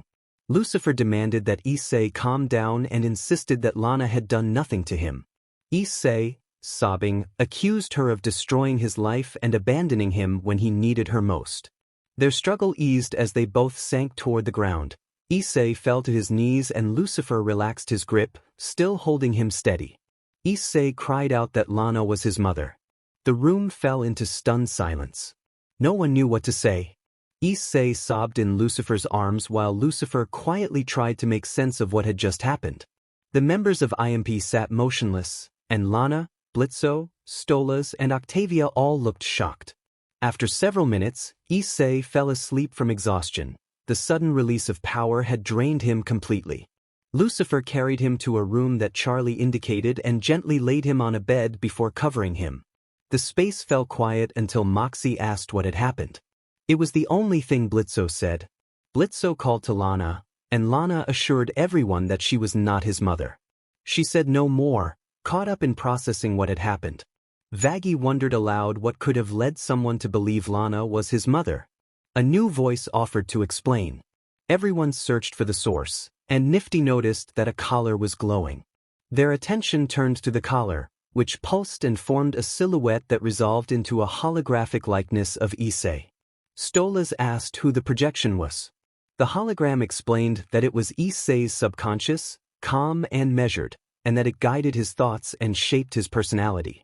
Charlie asked if the projection could explain what had happened. The subconscious said it could, but everyone would need to hold hands while it showed them. Husk balked at the idea, insisting he did not take part in such displays, annoyed as usual. The subconscious insisted the connection was necessary to reveal what they needed to see. Angel encouraged Husk, taking Charlie's and Nifty's hands to prompt the group forward. Lucifer raised the concern that someone present disliked physical contact, pointing to Alastair. The subconscious thought for a moment, then offered an alternative, manifesting a soft purple glow in its hands in place of physical contact. With a graceful, nonviolent gesture, the subconscious tapped the dreamscape. The scene shimmered and broke apart like glass in a burst of light, and the group was transported into what looked like a white room. The subconscious welcomed them to Issei's mind while extending its arms. Lucifer observed that the space felt very empty. The subconscious explained that the mind could appear sparse and asked them to follow. They did. Angel Dust asked what the projection was. The subconscious described itself in terms they could understand, likening its function to that of an artificial intelligence. They continued down a corridor lined with a red carpet. The projection warned them not to separate, explaining it was easy to get lost in this space. Charlie asked who had created the subconscious. The projection said that Ancestral had created it to monitor Issei's development and to help preserve and manage her influence. Husk asked what that meant. The projection explained that when Ancestral took young Issei in, she sensed a great power within him. Millie asked what that power was, and the projection admitted it did not know. It was kept at a distance by Ancestral and could not approach. Stolas asked if the subconscious had any name. The projection said that Issei had recently mentioned a name it liked and asked them to call it Stephen. Stephen stopped before a door and announced that they had arrived. Lana asked what place this was. Stephen explained that it was the Hall of Memory, where Issei's memories from around the age of 2 onward were kept. He opened a door and cautioned them to be careful, explaining that each door contained a single memory. Moxie wondered if there were not too few memories, and Stephen reassured him that this was only a portion. These doors led to the central, most important memories.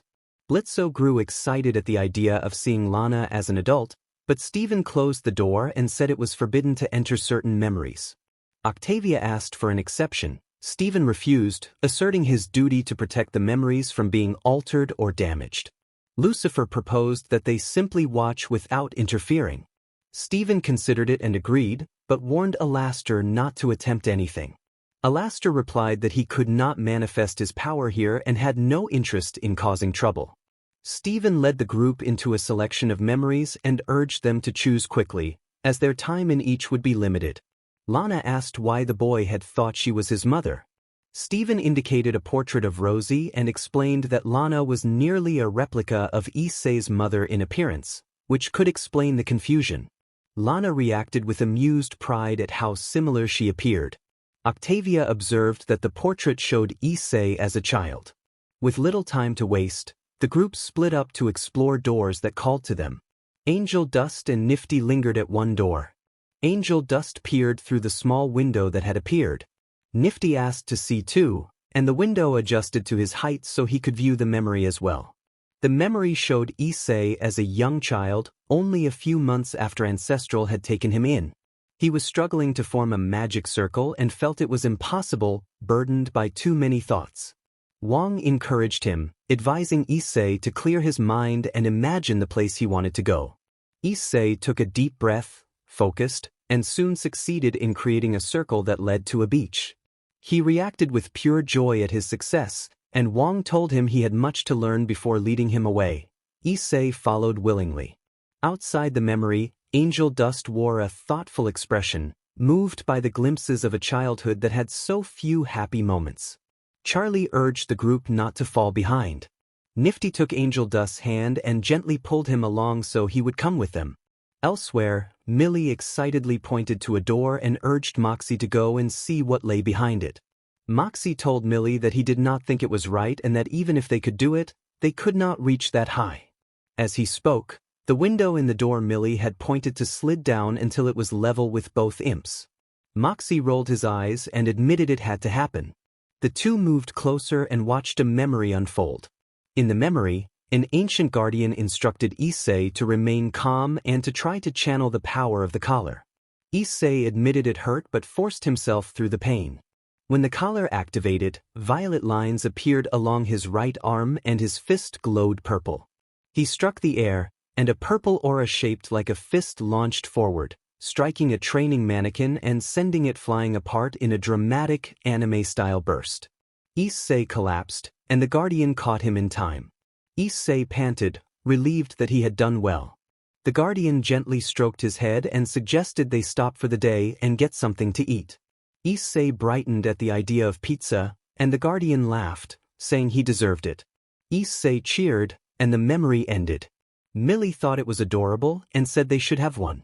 Moxie reacted with surprise. Octavia then relayed that Blitzo had told them to hurry. Millie grabbed Moxie and pulled him along. Elsewhere, Lucifer asked Stephen if he could reveal more about the strange energy that Issei hid. Stephen explained that, for safety, he was not permitted to disclose matters of such importance. Stolas pointed out a door that looked like the others except for its black color. Stephen warned that the door was forbidden and suggested they move on. He began to walk, and everyone followed except Lana, who lingered, staring at the dark entrance. Lana heard a small voice calling for a mother and saying it was scared. She looked around but saw no one. When the voice cried out that it hurt, she pressed her ear to the door to listen more closely. Feeling something in her chest, she decided to open it. At first a gust of wind pushed her toward another doorway, then the black door began to exert a sking force, pulling everything toward it. Lana grabbed the edge of the frame and held on with everything she had. She shouted for Blitzo and their father, but there was no answer. At that moment the others appeared, but they were being restrained by whip-like cords attached at the waist, conjured by Steven. Blitzo raced to Lana, took her hand, and urged her not to let go. Lana begged for help. Charlie demanded action. Steven scolded them for opening the forbidden door and said he needed to stay away from it. He used his cloak to try to anchor himself and avoid being dragged in. Octavia called for a demon chain, and everyone reached for one another. Stolas, then Octavia, Angel Dust, Husk, Charlie, Vaggie, Nifty, Lucifer, and Alastair extending tentacles where he could. Blitzo ordered them to pull, but the room intensified its suction and the pull became stronger. Lana clung to Blitzo with both legs, begging him not to let go, but they all began to be drawn inward. Steven invoked binding magic, calling out crimson bands of Sidorak. Bands shot from his palms and secured Alastair and Lucifer, who were the only ones still visible outside the door. Steven strained and warned that if he failed, the only way to leave the memory would be to ask for help. Lucifer pointed out that memories should not be alterable. Steven explained that if they entered, the memory would continue and when it ended, it would become a space where they could interact only with Issei. In other words, they would be entering Issei's dream. The binding bands began to fade, and Steven cursed as they unraveled. Alastair and Lucifer were pulled through the doorway as the bands vanished. Steven offered them luck before the suction closed the door and he fell to his knees, his cloak snapping back. He sighed and acknowledged that he had made a mistake. Inside the door, the scene looked like a perfectly sunny day with a clear sky and no wind. Then the group fell from above and landed in a comical tumble near a small squirrel gathering a nut. The squirrel looked up in alarm as the shadow of the falling group loomed overhead, then dashed away in a flurry when they landed, scattering the area in a slapstick, anime-style moment.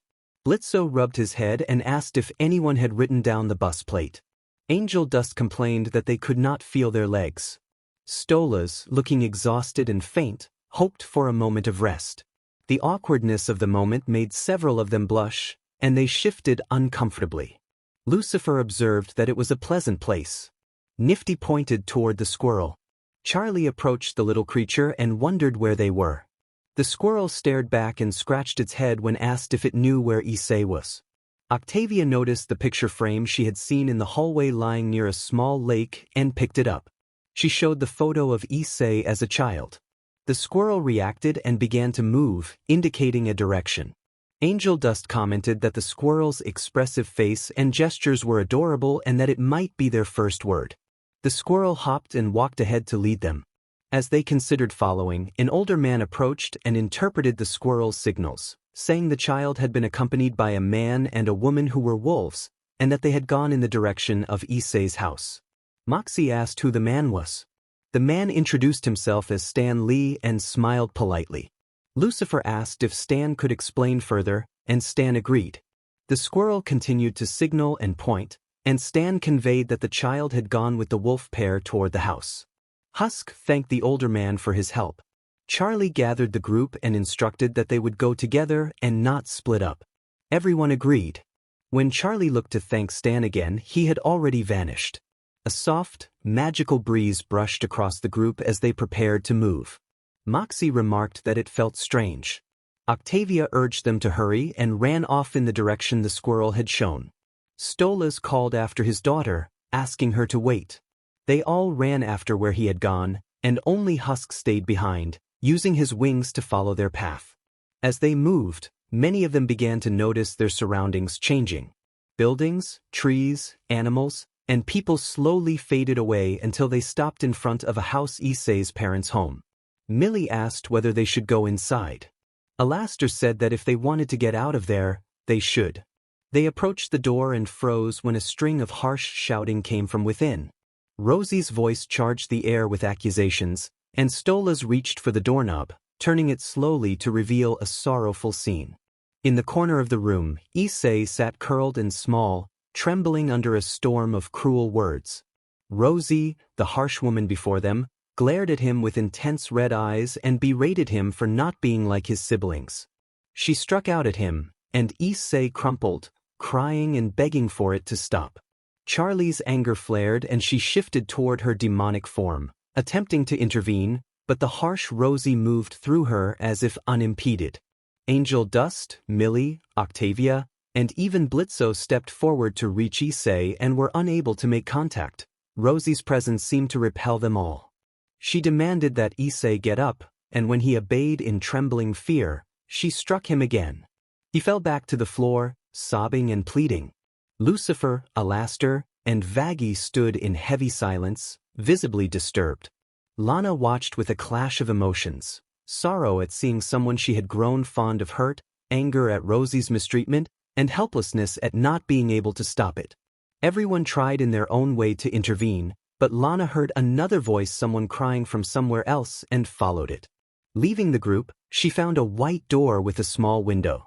Through the window she saw a different Rosie, wearing a simple white robe and sandals, hair tied back, with gentle, tear-bright blue eyes and faint redness from crying. Lana called out and the gentle Rosie answered, introducing herself shyly as part of Issei's subconscious, the part that held a hopeful desire for him to be loved and for his mother to return and make a family. The gentle Rosie explained, through muffled sobs, that fear and anger had sealed her away and allowed the harsh Rosie to take over, the version consumed by revenge and rage. As she spoke, her body began to fade, like a memory-losing detail. Lana asked what was happening and vowed to help, but the fading Rosie was quiet and weak. She told Lana, "Try to make Issei feel special if she got out," then closed her eyes and vanished as the imprint of a forgotten wish dissolved. Lana stood at the closed door, shaken and determined. Back with the others, Blitzo had been shouting at the harsh Rosie, insisting that she could not claim the child and that he would make sure his grandchild was truly loved. Stolas told Blitzo to stop, reminding him that Rosie could not see them. Blitzo, unsettled, hugged Stolas, and Stolas blinked in surprise but returned the embrace. Lucifer reached out, trying to use his influence to make Rosie leave, but he grimly admitted that he could not force her away. The harsh Rosie demanded that the house be spotless when she returned and swept past them into another room. As she crossed the threshold, the room flashed with a pale, transparent white light that washed over Issei as well. Millie, looking to Blitzo for direction, moved cautiously forward. Issei startled at the sight of the visitors and begged them not to hurt him, covering his face with trembling arms. Alastor said that it seemed like they could intervene now. Millie came closer slowly, reassuring him that she would not hurt him, and when Issei relaxed a little she wrapped him in a comforting hug, stroking his head while he held on and sobbed. Angel Dust checked the room Rosie had entered and found a deep darkness that seemed to try to pull him in. He braced himself, grabbed the doorframe with his many arms, and managed to pull back before it closed, panting and assuring everyone that he was all right.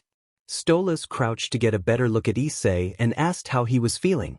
Issei, voice choked with tears, wondered why his mother did not love him. Stolas gently denied that Rosie could be his mother, saying that a real parent would not hurt their child. Issei sobbed harder, clinging to Millie for comfort. Charlie, Nifty, Blitzo, and Angel Dust gathered around to hug him, sharing what comfort they could.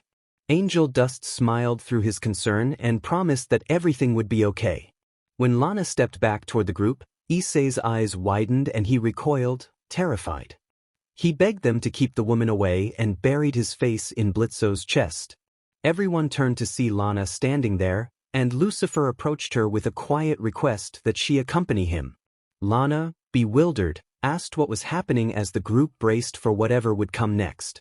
Seeing everyone trying to calm Issei, Lucifer noted that the boy was very agitated and asked him to come along. The two of them walked down a corridor and began to talk. Lucifer observed that Issei had suffered greatly since childhood and said he was surprised. Lana turned to him and asked what surprised him. Lucifer replied that, given everything Issei had endured and the power he possessed, it was remarkable he had not fallen into darkness. With that power he could have destroyed his world. Lana widened her eyes in surprise and asked if he was sure. Lucifer affirmed that he was quite sure. Lana asked what they could do. Lucifer replied that there was nothing they could do, this was something Issei had to overcome on his own, that he needed to tear down the walls that tormented him. Lana lowered her gaze and drooped her ears. The others arrived where they were. Vaggie called out, and Lucifer asked if something had happened. Alastair shrugged and explained that they had calmed the child, who might be able to help with their problem. Husk scoffed at the wording but fell silent. Charlie said they should go fetch him so he could help. Everyone agreed and followed. When they entered the room where Issei was, they found Issei standing ahead of them, and two humanoid figures in front of him. The figures had no solid form. One glowed a deep red and the other a pale yellow. Vaggie adopted a defensive stance and demanded to know who they were. The yellow figure responded coldly that it was none of their concern. A short time earlier, Issei had wiped his tears and stood up, brushing dust from himself. A whisper told him to accept it. Issei asked who was there. Another voice urged him to come with them. The two figures emerged from the darkness and Issei regarded them with childish curiosity. He asked who they were. The yellow figure said that their identity was not very relevant. Issei asked how they knew his name. The red figure answered that they were friends. Issei asked if they were good or bad. The red figure replied that it would depend on him. When Issei asked what they wanted there, the yellow figure suggested that what he really wanted was to be happy and have his mother with him. Issei nodded. The red figure promised that with their help he would get everything he wanted. Issei hesitated. Back in the present, Charlie stepped forward and stood between the figures and Issei, declaring that they would not let him be harmed. Octavia vowed they would not allow any harm. The yellow figure warned that if they valued their lives, they should leave. A stern voice demanded to know what was happening. Both figures snapped at the newcomer, but everyone turned and saw the current version of Issei enter the room. Issei walked to the front and faced the two entities, instructing them to leave and activating his magical shields. The figures growled in frustration while the demons watched. Issei told the others that they should withdraw. He considered the exploration over for the day. With a gesture he produced a golden door. Issei clung to Octavia's leg and begged them not to leave. Octavia crouched and comforted him, assuring him that he would be all right and promising to keep him safe. Issei cleared his throat and reminded everyone it was time to go. Octavia released her embrace. Issei looked at them and smiled. Alastair, making a sarcastic remark about how sweet the sight was, then strode through the door. Husk sighed and bade the child farewell as he passed. Issei waved and said goodbye to the cat-like man.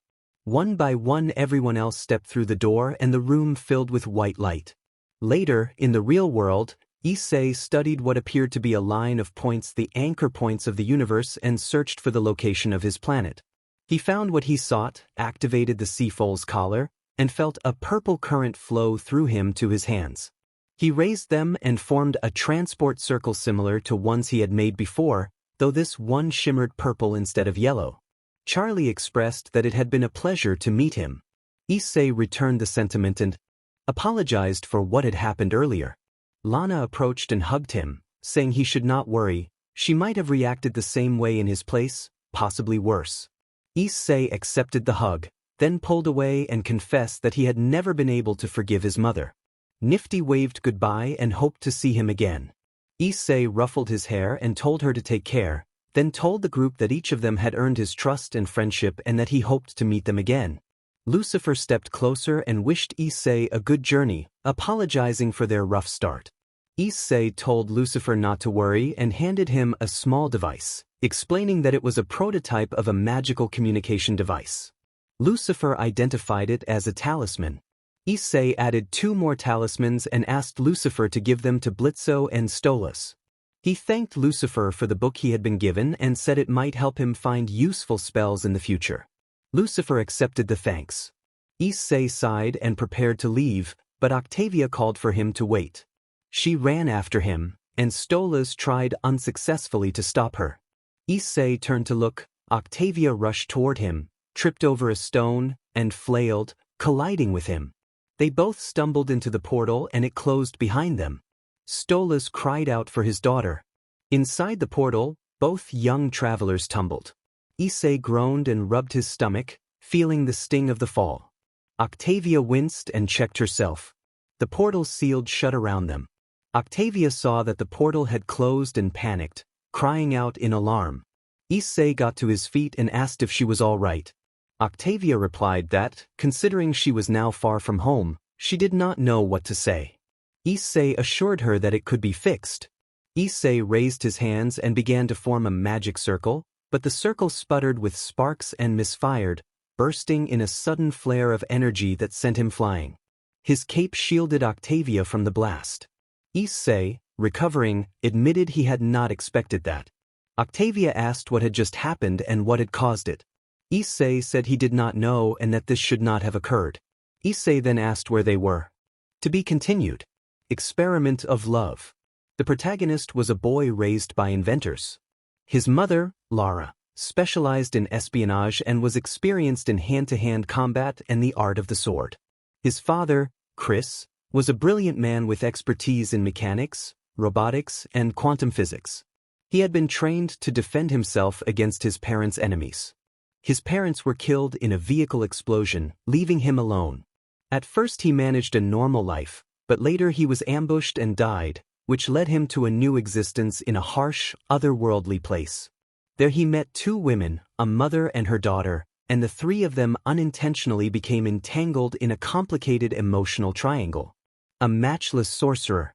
Nick Wilde grew up stealing to survive on the cold streets and knew nothing of his parents. His life as a thief changed when a rabbit taught him a valuable lesson. Everyone can have a second chance. He left his criminal past behind and worked to become a respected officer.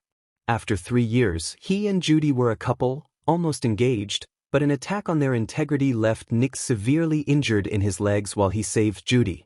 The story wondered what would happen to their fox and what adventures lay ahead. The Radio Avenger. Carly Johnson made a desperate pact with a demonic force to save his mother from death. At 18, the debt came due and he was bound to a new role as a Phantom Avenger. He betrayed the dark bargain and used his power to protect the innocent. The day he was meant to die, his power surged during a deadly confrontation with a demon. Issei wondered where they were. The cloak had helped him to stand. Octavia groaned softly and Issei turned to look at her. Issei asked Octavia why she had followed him, surprised by her presence. Octavia explained that she had wanted to say something but had stumbled and fallen with him. Issei observed that they were together now. Octavia asked if this was his home.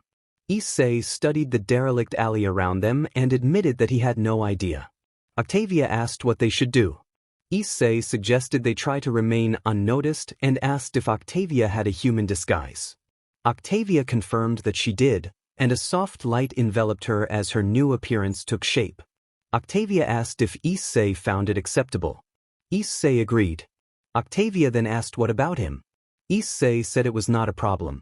Issei took the cloak, spun it, and draped it around his neck like a scarf. His wizard attire shifted into civilian clothes. He told Octavia to leave the alley with him. They stepped out and looked down a desolate street. Octavia asked if this was normal. Issei answered that he did not think so. An officer called out to them.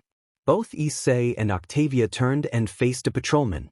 The officer asked what they were doing out during the curfew and warned them to go home before they got into trouble. Issei apologized and said they were lost.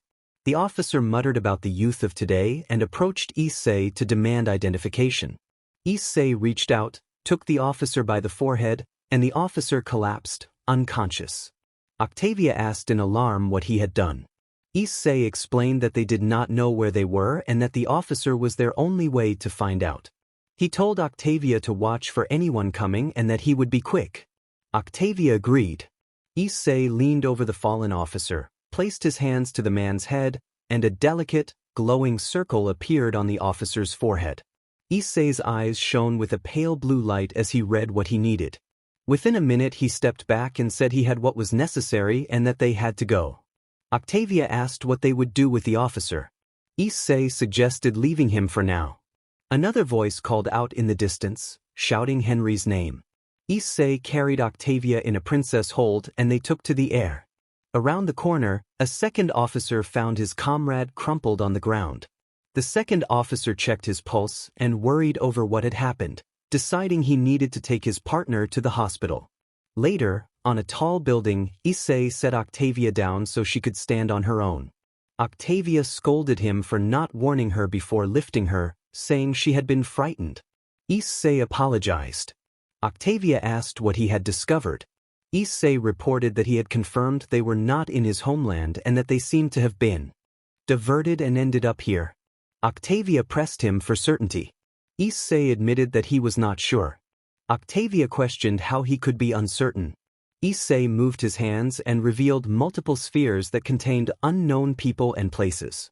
He explained that each sphere represented a different world and that the threads extending from them were bridges that could connect those worlds.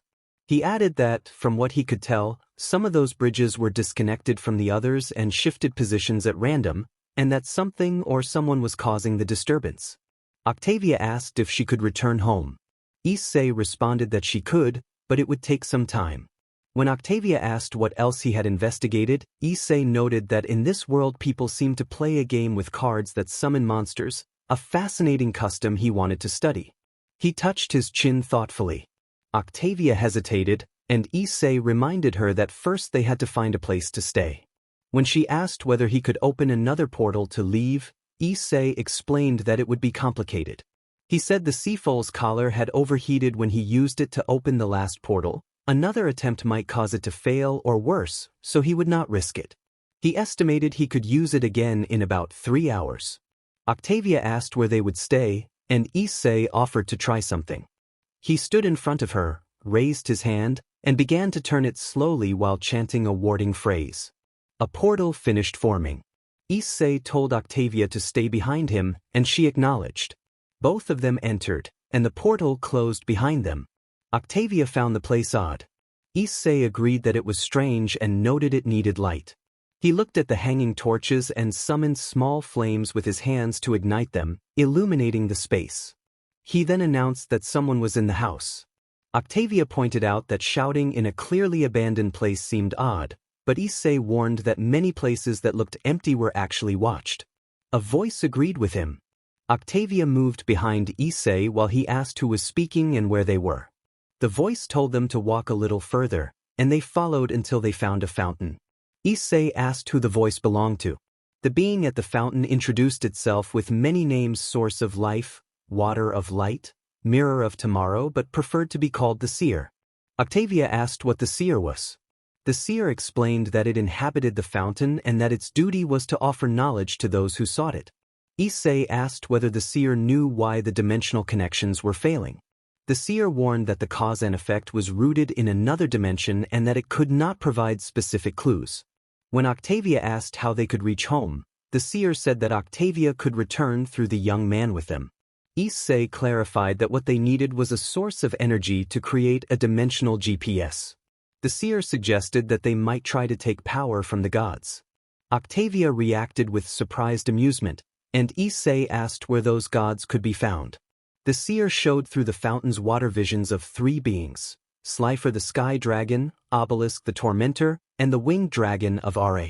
The Seer explained that they were among the most powerful creatures in the card game, classified as gods, and that they were currently in Egypt. The Seer added that a new disruptive energy had arrived on the planet 3 weeks earlier, causing creatures to manifest from cards and behave aggressively, and it had affected the 3 gods. Issei asked whether it was dark magic. The Seer said it could not be sure, as the energy was unfamiliar, and then mentioned that the 3 gods were in Egypt facing 2 youths who needed help. Octavia suggested extracting the energy from the gods, and the Seer confirmed that something along those lines would be necessary. As Issei and Octavia prepared to depart, the Seer cautioned that despite Issei's high magical level he would face difficulties confronting the gods, so it was best for him to carry an aid. Behind the fountain, the Millennium symbol cracked and crumbled to reveal a golden dish. The Seer identified it as the 8th Millennium item, the Millennium Shield. Later, Issei called out from off-screen that he did not understand what was happening. An unnamed voice admitted that the imbalance in the multiverse was someone's fault and warned of catastrophic consequences: total destruction or the scattering of people across different universes. A second unnamed voice interrupted to ask why this concerned them. The first voice explained that the second speaker's universe was colliding with Issei's universe, and that, if the imbalance continued, the results would be catastrophic. Issei suggested that an erasure spell might serve, but the first voice answered that the spell would require an excessive amount of power beyond their ability. Issei insisted that there was always another way and implied the other voice knew it too. The first voice then declared that the fate of their universe and two others rested in Issei's hands. The scene shifted. Someone muttered that an old man was nothing but a nuisance and then tossed a grenade. In the ensuing action, the characters moved and reacted with the heightened, stylized urgency of an animated confrontation. Flashes and explosions lit the area, but no graphic injuries were described. A voice cried out "Master," and another called out "My lady." One speaker remarked that it was surprising to see themselves in such a state, and Issei replied that they had no idea. In the end, Issei questioned who had said he had to be alive.